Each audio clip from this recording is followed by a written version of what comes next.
And remember, your engagement through a like, a share, and a subscribe will accelerate us at warp speed towards the continuation of our mission to truthfully go where no news will have been going before.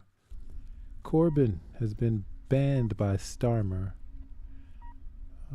to run for position with Labour. And here's Starmer on the issue. Thank you, Marie. Today is an important moment in the history of the Labour Party. It's taken many, many months of hard work and humility to get here. It's meant rebuilding trust, not just with the Jewish community, but with all those who were rightly appalled by the culture of the party under the previous leadership. When I became leader, I said I would turn Labour around and give it back to the British people. And the most important and urgent part of that was in tearing out anti-Semitism by its roots. Anti-Semitism isn't evil. And no political party that cultivates it deserves to hold power. I said from the start that we would be judged not on our own terms, but by the return of those who felt they could no longer support us. The first step on that journey was to accept the findings of the Equality and Human Rights Commission. I think the major impetus here is the tense of this speech, because all of these social ills, according to Keir Starmer, are now gone. They're done, so we don't have to even deal with them anymore, right? This is the implication of this speech. Oh, that's all finished. There is no more of that.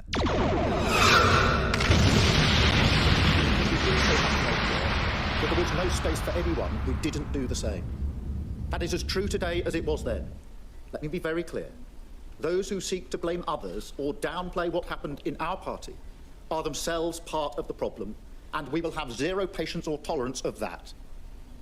Having accepted the Commission's report, the onus was then on us to begin to right the wrongs of the past. I'm proud to lead a party and a team that have worked tirelessly to do so, and it is as a result of that work that I'm speaking here today. But while it is an important moment, it is not one for celebration. It is one for reflection on how a party that has always prided itself on anti-racism, on its commitment to equality, its belief in a better, fairer Britain, could have fallen so far as to betray its own principles as well as the principles of the country. This is also a moment to apologise once again to all those who were hurt, to all those who were let down, to all those driven out of our party who no longer felt it was their home, who suffered the most appalling abuse. Today, on behalf of the entire Labour Party, I say sorry. What you've been through can never be undone. Apologies alone cannot make it right. But just as I promised to take this issue head on, today I make you a number of further promises. Firstly, that under my leadership there will be zero tolerance of anti-Semitism, of racism, of discrimination of any kind. And secondly, that every day I will work ceaselessly to bring this party back to the British people. Be in no doubt, the job of restoring Labour is not complete, not even close. I don't see today's announcement as the end of the road. I see it as a signpost that we're heading in the right direction. I feel humbled when I think of all those who've tirelessly dedicated themselves to getting Labour back on track, all those inside and outside the party who've made it their mission to restore, renew and rebuild Labour on behalf of the country. It's thanks to them that we can say firmly, proudly, confidently, the Labour Party has changed. Not because it was convenient to do so, not by fiddling around the edges, not just until the next person to lead the party comes along, but permanently, fundamentally, irrevocably. We have changed from a party that looked inward to a party that meets the public gaze, from a party of dogma to a party of patriotism, from a party of protest to a party of public service. Change is never easy. And I understand that some people won't like the changes that we've made. But I say this with all candour. The Labour Party is unrecognisable from 2019, and it will never go back. It will never again be a party captured by narrow interests. It will never again lose sight of its purpose or its morals. And it will never again be brought to its knees by racism or bigotry. If you don't like that, if you don't like the changes that we've made, I say the door is open and you can leave. But to all those who can see we've changed for the better and are excited about doing even more, to all those who dream of a Britain that is fairer, greener, more dynamic, to all those who want to make this great country greater still, I say, the door is open. Come in. Make us your home again.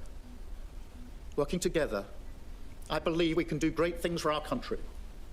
I believe we can be a force for good. And that starts today. No one knows better than me that there is much still to do. That is why my third promise to you today is that I will not rest for a moment until the job of changing the Labour Party for the better and then the job of changing our country for the better are complete. Thank you very much.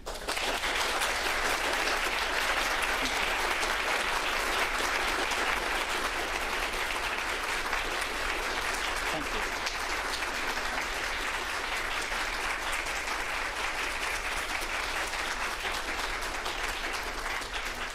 Thank you very much. We're going to take some questions now from the media, and I think, Alex from BBC, we're starting with you. Thank you very much, Sir Keir. Alex Forsyth, BBC News. You've talked today about how the Labour Party on your watch has changed. Can you say categorically whether or not the former leader, Jeremy Corbyn, will stand for Labour at the next election? Let me be very clear about that. Jeremy Corbyn will not stand for Labour at the next general election as a Labour Party candidate. What I said about the party changing, I meant, and we are not going back, and that is why Jeremy Corbyn will not stand as a Labour candidate at the next general election. Thank you, Alex. I think, Marie, we're coming to you, Sky News. Hi, Keir Starmer, Maria Aurora from Sky News. You served under Jeremy Corbyn in his shadow cabinet, and today we've had the campaign against anti-Semitism come out and say that they still don't think they've had enough investigative, essentially disciplinary investigations into anti-Semitism against more than 12 MPs. Don't you think this undermines your commitment to Jewish people and Jewish voters, that you're taking this seriously? Well, thank you for that. They're not going to stop, is the thing, you know. The history is that Starmer did the things that he says he wants to eradicate from the party. So technically, he should eradicate himself. My actions over the last 2 to 3 years have made it absolutely clear that my commitment is to tear anti-Semitism out of this party by the roots. That was the first thing I said as leader of the Labour Party. That's why we've taken the action that we've done. That's why I am pleased today that the Commission has said that they're confident in the plan that we have put forward. But look, as I said a moment ago, this is not the end of the road. This is just a signpost, and we must be as robust as we go forward as we've been until now. And whatever cases and allegations are put to us, we will take the same robust approach. Today is an important day, but it's certainly not the end of the road in relation to that. Thank you. Harry, ITV. Good morning. Harry Horton from ITV News. You served under Jeremy Corbyn in his shadow cabinet. When you were serving under Jeremy Corbyn, could you not see anti-Semitism spreading throughout the party? And if you could, why didn't you do more to speak out about it? Well, Harry, thank you for that question. As you know, it's a matter of record that on anti-Semitism I challenged the previous leader both in the shadow cabinet and publicly on that. And it's absolutely clear that the Labour Party lost its way, and that's why I knew that my first duty as leader of the Labour Party was to change the Labour Party and to tear anti-Semitism out. That's why, on my acceptance speech, I made an apology on behalf of the Labour Party and made that my commitment. And what I asked of all those that were affected was the opportunity to be given the space to do what I needed to do and to be judged by my actions. And I'm grateful to all of those who gave me that space and are now judging me on my actions. Thank you, Harry. Lee. Lee Harkin from Jewish News. Yeah. Are you today promising you will take action against any MP, any councillor, any member in the party who denies anti-Semitism, who uses the phrase purge of socialism to excuse anti-Semitism? Are you pledging action against these people? Lee, thank you very much for that question. I hope I've made it clear this morning and previously that the phrase purge of socialism to excuse anti-Semitism. Are you pledging action against these people? Lee, thank you very much for that question. I hope I've made it clear this morning and previously that all those that deny there was a problem of anti-Semitism, all those that pretend it was exaggerated, are part of the problem themselves and will be dealt with under the rules of the Labour Party, because it's very important that we are robust in relation to those views that this was all somehow exaggerated. and the extent has been disproportionately blown out. I don't accept that, and I don't accept that has a place in our Labour Party. Thank you, Lee. And Ben from the Jewish Chronicle, please.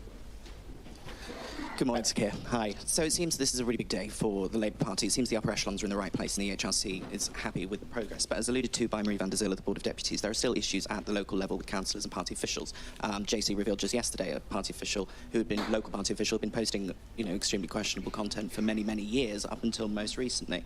So, are you confident that issues are being addressed at the local level, and how can you reassure Jewish people who want to get involved in local party politics that they will be safe to do so? Thank you. Well, Ben, thank you for that question. The fight against anti-Semitism is never over. And that's why it's so important that I make it clear today that, of course, it's an important day for the Labour Party that the Commissioners decided that our plan has been operated and they're content with it. But it doesn't mean the fight against anti-Semitism is over anywhere in any political party, including my political party, and we will continue with the same robust approach, because the changes that we've put in place are fundamental, they're substantial. The Labour Party has changed. And the Commission would not have signed off today if they didn't think it was fundamental and substantial. And so wherever there is anti-Semitism, we will chase it down and we will deal with it in the same robust way as we've done over the last 2 to 3 years. Thank you. And I think we've just about got time for Theo from LBC.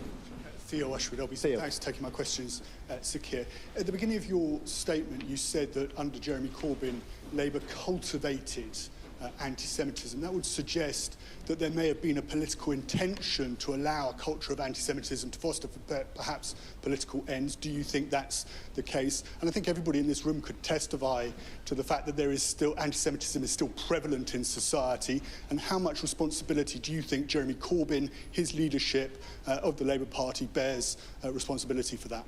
Thank you. Well, Theo, thank you for that question. I think that the work against anti-Semitism is never over. It was absolutely clear to me when I took over as leader of the Labour Party that we had to change the Labour Party and we had to start with anti-Semitism. And that's why, as leader of the Labour Party, in my acceptance speech, I apologised for what had gone before. And that's why I said what I said this morning, and I stand by those words. But look, very, very important that we're clear that this is a signpost that we are making progress, a signpost that the actions we've taken over the last 2 to 3 years are the right actions. But it would be a complete mistake, in my view, to think that now somehow the job is done. It is never done. We must fight anti-Semitism wherever we find it, every day as a political party, every day as individuals. Thank you, Theo. And Alitha from The Guardian. Thank you, Sir Keir. Alita Addy from The Guardian. If you are set on ensuring that the Labour Party will be one not of protest but of equality, will you this morning prescribe the Momentum Group that has long supported Jeremy Corbyn, or at least put them on notice this morning? Well, look, I have many powers and duties and responsibilities in the Labour Party, but that one is not for me, I'm afraid. But look, whatever group or individual in the Labour Party, I think the message from this morning couldn't be clearer. This is an important day.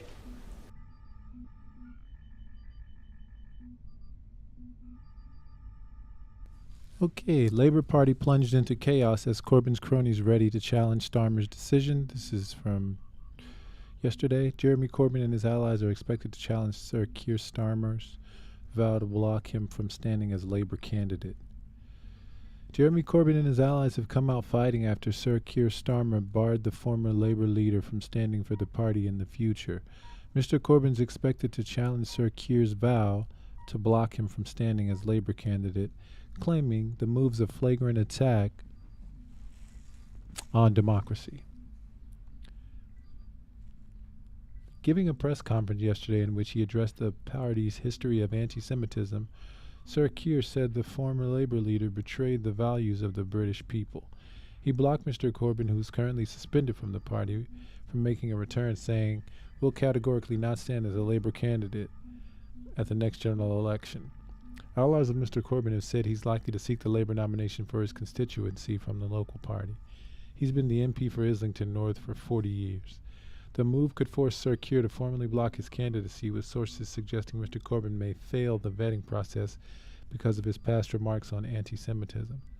Mr. Corbyn would be left with the option of running as an independent candidate in the seat where he retains deep-rooted local popularity. In a statement posted to Facebook yesterday, Mr. Corbyn said Keir Starmer's statement about my future is a flagrant attack on the democratic rights of Islington North Labour Party members. Mr. Corbyn, who led Labour to 2 successive electoral defeats, said in a statement, "It's up to them, not party leaders, to decide who their candidates should be.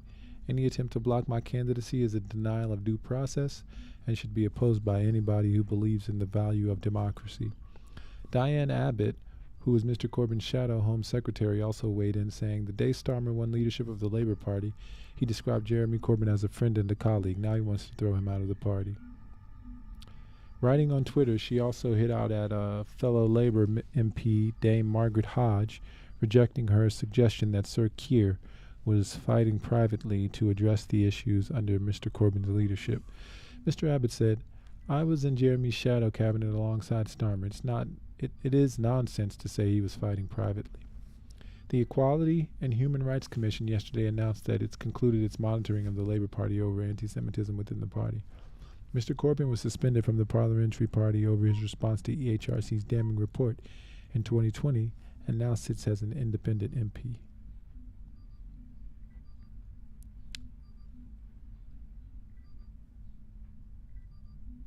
And here we have Diane Abbott on Corbyn. Hi guys, so on Wednesday the Labour leader Keir Starmer sent out a very strong message to the left-wing support base within his and this is Maximilian Robespierre's party. Page. "Unite behind me or there's the door." Sir Keir was also asked about the fate of the former leader Jeremy Corbyn, and Starmer was adamant he will not stand as a Labour candidate at the next general election.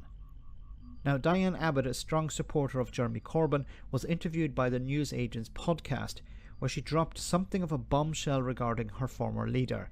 Have a listen to this.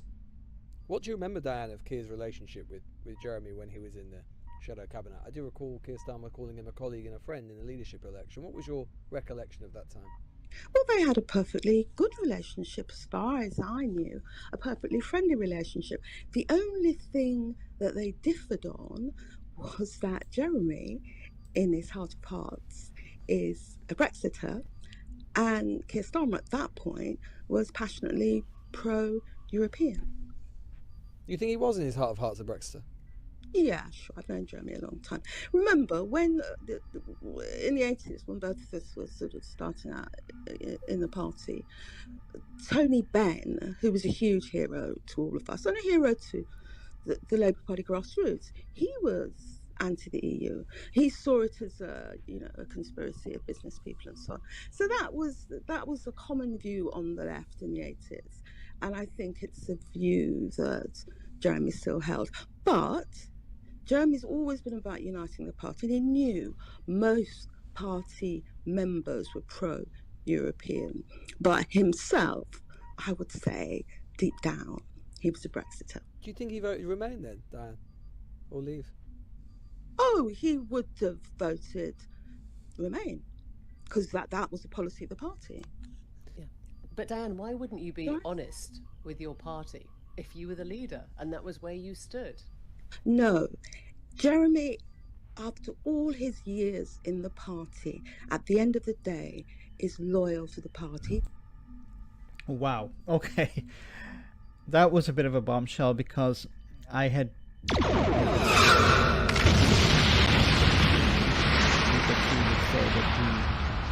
she would not answer the question, or she wouldn't actually talk about the difference when it comes to the European perspective.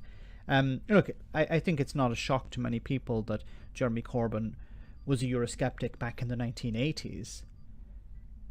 And we don't know how he voted, because I don't believe he's ever said how he voted in 2016. But I find it strange how somebody would be a Eurosceptic and then vote Remain in 2016, and then be referred to now as a Brexiter or Brexiteer. Because Diane Abbott said, in her own words, he is a Brexiteer. Not he was, but he is. Which calls into doubt the fact that he voted Remain. Now she says, well, he voted Remain because that was the party line. But that was a referendum. It was not, you must vote this way because the party tells you. There was no 3-line whip or anything like that. There was no obligation on members of the party to vote a particular way in the Brexit referendum. It was not a parliamentary vote. So we don't know. We can speculate as to how he voted. If you look at his history, it's likely he voted to leave. I'm not saying we don't know. He's never come forward, as far as I know, to say which way he voted. But to drop, a bombshell like this on the same day as the current leader, Keir Starmer, has said that he will not allow Jeremy Corbyn to run as an MP or as a candidate for Islington North, I should say, is interesting. Now, once again back to the Brexit question, why is Jeremy Corbyn a supporter of Brexit today, considering the damage that Brexit has done? Like, we don't hear a lot about Brexit from Jeremy Corbyn today, which is interesting as well. I've yet to hear any left-wing arguments in favour of Brexit, especially today. There were some in the past where it said, yeah, the European Union is pro-business and not pro-worker. That was one of the lines, I think, and against nationalisation of industry. That was one that was presented by Mick Lynch, which was false, because we have, for example, Scottish Water was nationalised when Scotland was a member of the European Union. Irish Rail is run by the state, and Ireland is currently a member of the European Union.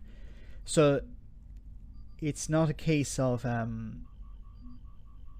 there's a left-wing Brexit and a right-wing Brexit. I think there's just a right-wing Brexit, a disaster Brexit, and a Brexit for racists and bigots.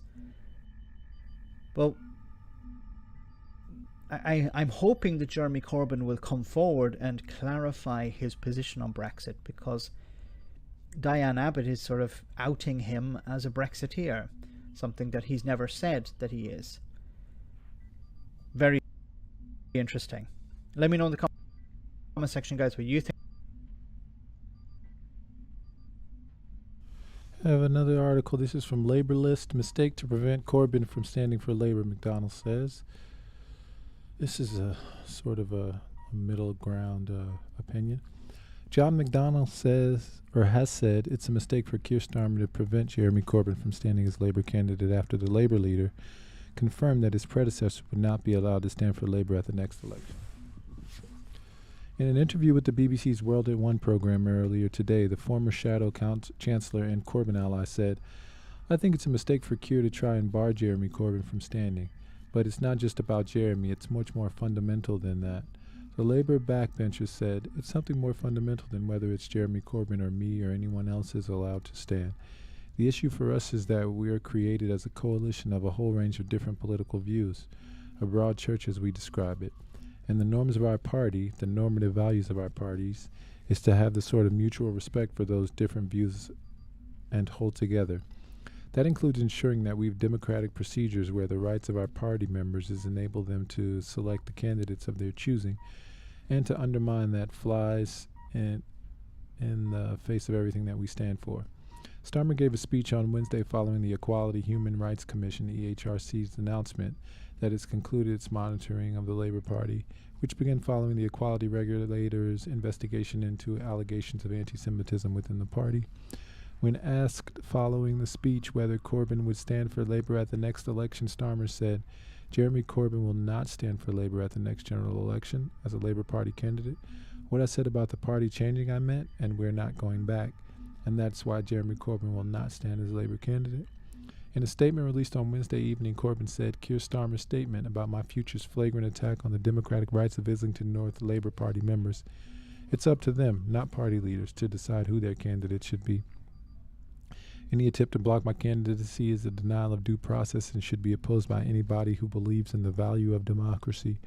At a time when the government's overseeing the worst cost of living crisis in a generation, this is a divisive distraction from our overriding goal, to defeat the Conservative Party at the next general election. The former party leader had the whip suspended in October 2020 following his response to the publication of the EHRC's report on allegations of anti-Semitism within Labour. Reacting to the report, which found Labour was responsible for unlawful acts, the MP for Islington North claimed that the scale of the problem was also dramatically overstated for political reasons by our opponents. Corbyn was reinstated as a Labour member in November 2020, but Starmer subsequently decided not to restore the Labour whip, meaning the former leader sits as an independent MP. McDonnell said today he thinks Starmer has completely misunderstood Jeremy's position, adding, "None of us should downplay the position with regard to anti-Semitism. As all of us have said, one anti-Semite in our party is too many. We've all got to tackle it, and I welcome that." He told listeners what Keir promised when he was standing for the leader of the party. He said he'd oppose and end the imposition of candidates by the National Executive Committee, and he said that the party members would be able to select their candidates for every election. What Keir said, particularly around this issue about democracy in this party, is that he'd uphold it, that party members would be able to select their candidates, and I'm urging him to stick to the promise.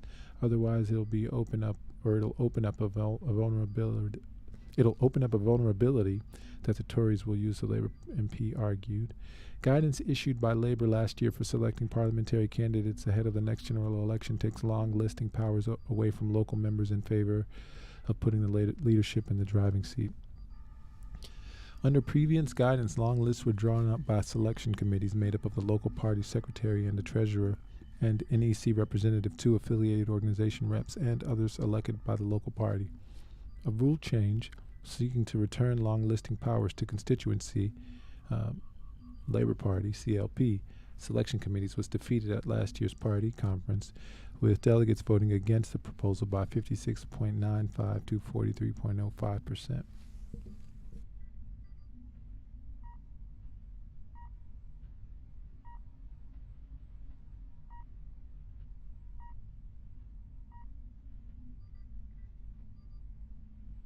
And this is from Squawk Box. Why Corbyn can't say he'll stand as an independent? Clamour is understandably growing for former Labour leader Corbyn to announce he'll stand as an independent in his Islington North seat, after his cowardly successor confirmed what everyone knew, that despite the sham EHRC's ban on political interference in disciplinary processes, Starmer's no intention of allowing Corbyn to stand as a Labour candidate. He never did, of course, despite initial agreements with Corbyn's team to do so. Starmer cares too much about right-wing pro-Israel opinion, and like most weak men, his reflex is to go over the top and try to act strong. Corbyn has publicly responded to say that it's up to local members to decide and not Keir Starmer. Corbyn remains a Labour member after rightly being exonerated and readmitted following his suspension as a party member for saying something the HRC said he's a legally protected right to say. However, the Labour rights barely bothered to disguise its contempt for party democracy and rules, rigging a string of selections and ignoring conference resolutions, even overwhelming and unanimous ones that are supposedly binding. There's no allowance in the party rules for a party member not to sit as a Labour MP if elected, but that hasn't stopped Starmer's cowardly action so far in withdrawing the whip. And if Corbyn said now that he's standing as an independent candidate, that would give Starmer the chance to exploit the party rules to expel Corbyn from the party altogether and give the press the chance to make hay with it for the next 22 months, or however long is left until the next general election. While many will feel that since Starmer has effectively killed Labour as a force for anything except, at best, more of the same as the Tories, Corbyn formally on the outside of the party would be a good thing and a rallying point for a new political party. Corbyn is unlikely to feel he wants to hand Starmer that PR opportunity just yet. Of course, since there isn't realistically time for a legal challenge before the next general election and the courts routinely rubber stamp the regime's disregard for rules and democracy, even when the party's excuses it wanted to prevent someone challenging corruption, whenever an election's called, it's almost certain that Corbyn will have to stand as an independent Labour or similar if he wants to stand at all. Thousands from Islington and all over the country will flood the constituency to campaign for him the moment he announces, but Corbyn's likely to feel that to do so now would be premature and